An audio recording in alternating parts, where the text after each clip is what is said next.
Hey everyone, and welcome to another episode of Best and Worst of Disneyland. My name is Tyler Crouch, and today I am joined by Luella Loriola. Hi everyone. And Nancy Johnson. Hey there. And Katrina Manzoni. Hi. And today we got a very romantic one for you. Ooh, get the wine out, get the red roses. Bow, chicka, bow, bow. And we are talking about the top 5 romantic places to dine at the Disneyland Resort. Yep. So let's kick it off, Katrina. I think it kind of explains right there. Well, what makes a good romantic restaurant? Let's so qualify. the ones I thought of has to be dimly lit, so it seems more private for yourself, where it's semi-quiet, so you are able to have a little convo, put the phones down, just talk to each other, and then also a really beautiful view to kind of just soak it in together and then talk about it when you're done with the restaurant, and then you can just keep talking about your beautiful memories forever and ever and ever. I like it. Can we all get an awe really quick? Okay. All right. Enough of that. Let's get on. It's gonna sink in real fast. I know. Alrighty. And some of these are hard to get, especially when, because some of these have a when factor. Summer is pretty hard to get these. So, I mean, I honestly, if you know that you're going to be going, just start booking it as fast as you can. You should probably book your Valentine's Day right now for these. Valentine's Day for sure. Is there any other days? Let's remind people how many days. It's like 60 days. Yeah, I think it's 60 days in advance. So if you know you want it, get it, you know. So definitely. Okay. So without further ado, let's kick it off to number 1. Let's go. So Carthay Circle. You can eat inside, and it's spectacular. Food's great. And everything's the main room better. The main room's more romantic than the outside rooms. There's like a little I want to say like a parlor area, because it's not very like dimly lit or anything, but if you get the interior, but the best part is outside on the balcony, and if you get that reservation, and it's really hard to get, so no guarantees they're going to do it for you, but when you make your reservation, when you check in, request to sit on the balcony, do it around like 8:30, I would say, maybe 8, but fireworks go off around like 9:30. So 9:45. So by the time you get your dinner, you can watch the fireworks and you guys can just enjoy it. But they definitely start watching you when you order your food. They don't want you lingering. So make you it a night and order things. Make it nice. Keep ordering your food, order your drinks, but definitely get that reservation around like 8:30, and then request for the patio view so you can see the fireworks, and you guys can like sit there romantically and watch and it. And it's really tough because there are only a few seats that actually get a decent view for it. Yeah. So, it can be a really tough thing. If you're proposing, that is a hot proposal spot. Ooh. So I've never seen anybody propose up there. It's a hot proposal spot and a hot anniversary spot. So you definitely want to make sure you're celebrating, and if there is a proposal, maybe work with them. They will be more likely to work That's with you. true. Yeah. And don't lie, you're going to propose and you're not going to propose. If it is a situation like that, then, special romance. Yeah, I mean, definitely when I went and tried to do it, they were a little hesitant about, yes, we can do that, but they will help you when you mention those things as best they can. So just be prepared to maybe, sometimes you might just have to have a great meal without the fireworks, and don't be too upset about that. Yeah, but as long as you're sitting in the main dining room, but not in like the bottom parlor area, or just main dining room and the patio outside, so you can watch the fireworks, or even rent one of their private rooms, because they do have, you'll notice off the main dining room, they do have some smaller rooms that are like parties of like 10 or more, and then also some more intimate small rooms, and you have to usually do like a minimum price of a reservation, like guarantee that you're going to pay for a minimum price per food per person, but they will, those are really nice because they can close the doors and the curtains. And that's true. I think if you're even in the main area, though, it's romantic. It's really romantic in the main. And the little decorations. The paintings on the ceiling. Yeah, and the paintings look straight out of, it is Snow White, right? So it's just like, it's the environment of Snow White up on top, and it's just, And also, quick mention though, because now Paint the Night is also coming through that That's area. true. So now you can also, if you can't do the fireworks, you know, you could try to maybe like peek over if you see like Paint the Night, and then also just the song. Yeah. Mac is tall enough. You'll see him. Yeah, you'll see Mac and just say hey. And be like, oh, what's up? All right, I'm gonna go to the next one. Yeah, let's move on to number 2. So this is at Downtown Disney, at Catal. Not inside. I don't think, for me, I don't really think that's it's romantic, but not romantic.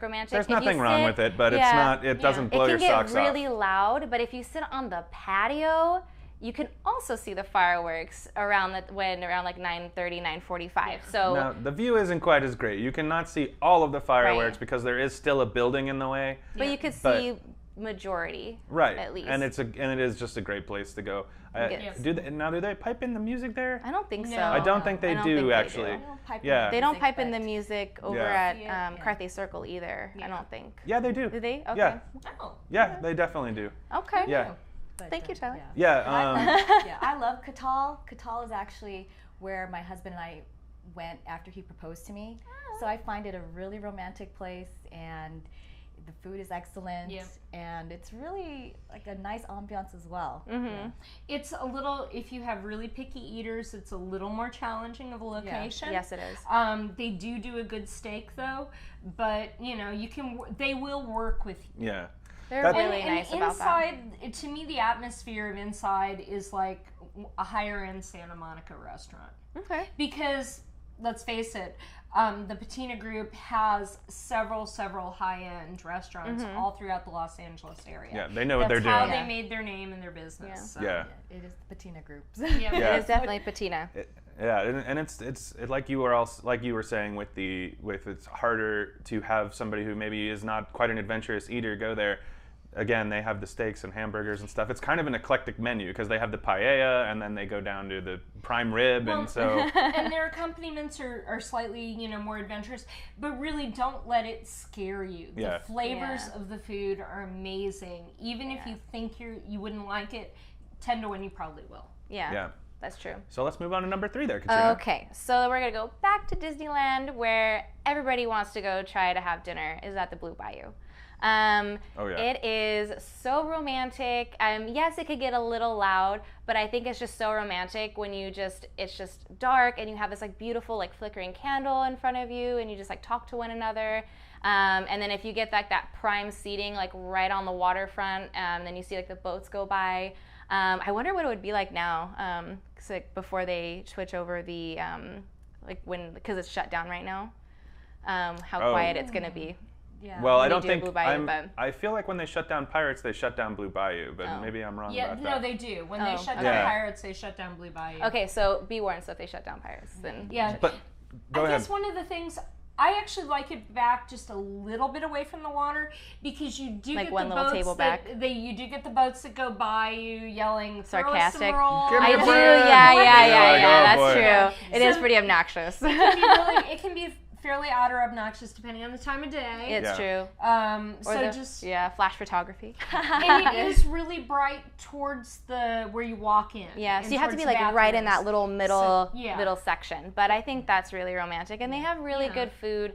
Yeah, I was gonna say that I think their food is pretty good, but I know a lot of people. This goes is the up and one. down. Yeah, this is the one place I would say that sometimes the food isn't quite spectacular. I still would love to eat there though. Yeah. I still think the environment and just everything about, like, it's a 3-course thing, and I just feel like everything about it. It brings you to New Orleans. If you have the cash, it's worth doing once. Yeah. The service can be spotty, and so can the food.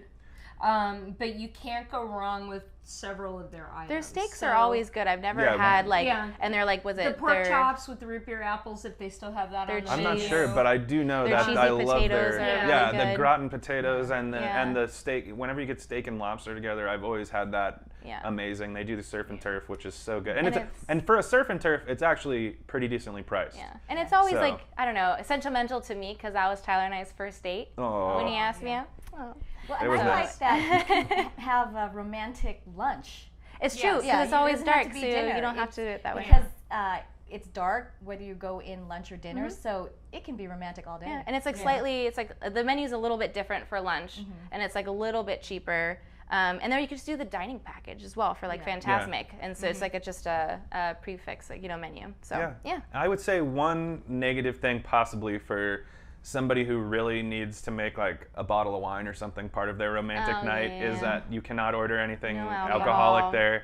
That's maybe one downside for somebody who would want to get the courage up to propose or something, but liquid courage. No champagne for you. Sorry. But you you can get mint juleps and you can sugar yourself to that high. Yeah, there you go. Yeah. Yeah. And you can get a little Tinkerbell straw that lights up, I know, right?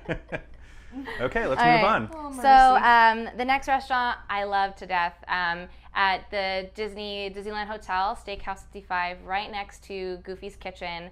I adore this place. Tyler and I love going here and just splitting a steak. It's just old Hollywood. It's nice and dark. It's not dark, but it's just beautifully lit with beautiful like dark wood everywhere, and it's just.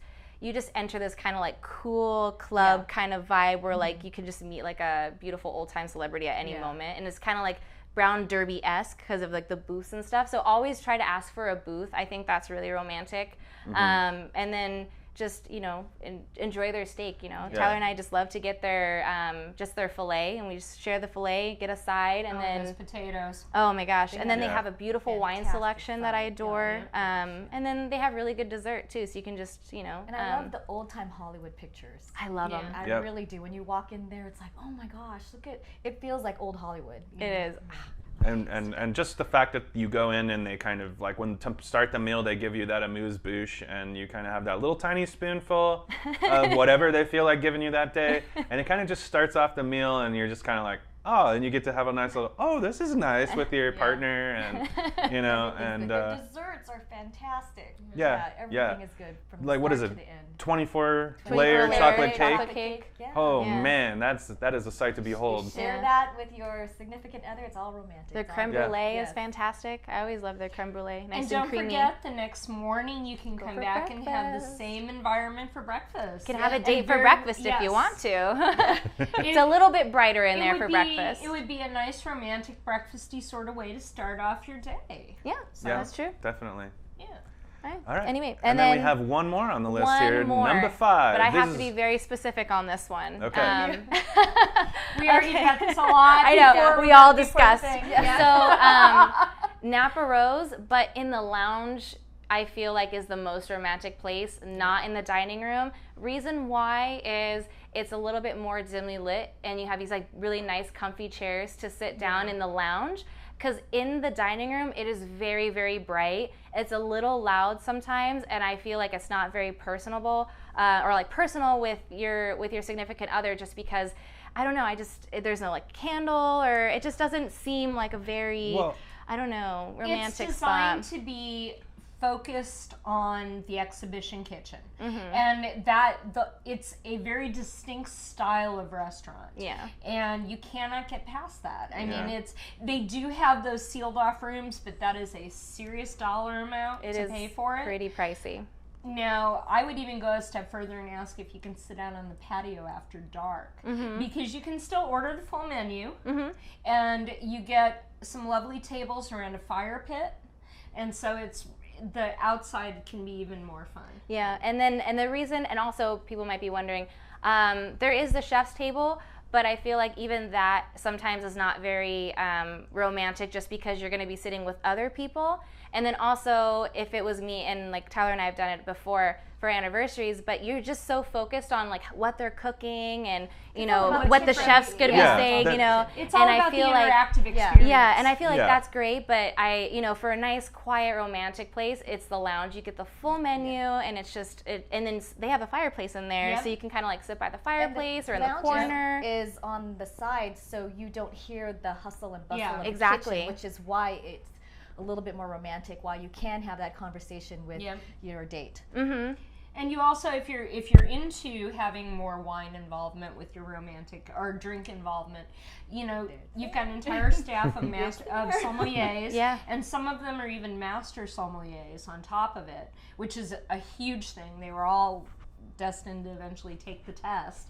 But you also have that beautiful bar with all these wonderful wines on tap, because it has such a unique cooling system for the wines that are there in the dispensers, and it's just really nice. You get that extra interaction, and you can ask questions more if you have that sort of an common interest together to spark more conversation and memories. That's true. And I think the nice thing too to mention about the lounge is that unless it's like Valentine's Day or some really insane day or something, if you show up at 5 or 4:45 or something, I think the restaurant's open at 5, right? Or 5 or 5:30, but I think it's 5. And if you show up right when it's about to open, you're gonna get in no problem. You're gonna get in that lounge and you can have all the Napa Rose. You can get in that lounge at any time. Sometimes it can get a little bit busy during peak weekends and things, but usually it's not too bad. So end of evening, it's super easy to get in, even if you just want to have the dessert dinner. Yeah, so if you've had like a long day at the park and you're like, oh my gosh, we didn't make any reservations for anything, but you really just want to have that nice moment with your partner, then that is a great place to just kind of sneak on in and sit down. So yeah, and that is our top 5 romantic places. I would like you to recap, please. I shall. Thank you. Feel the romance burning here. Sitting in between the romance.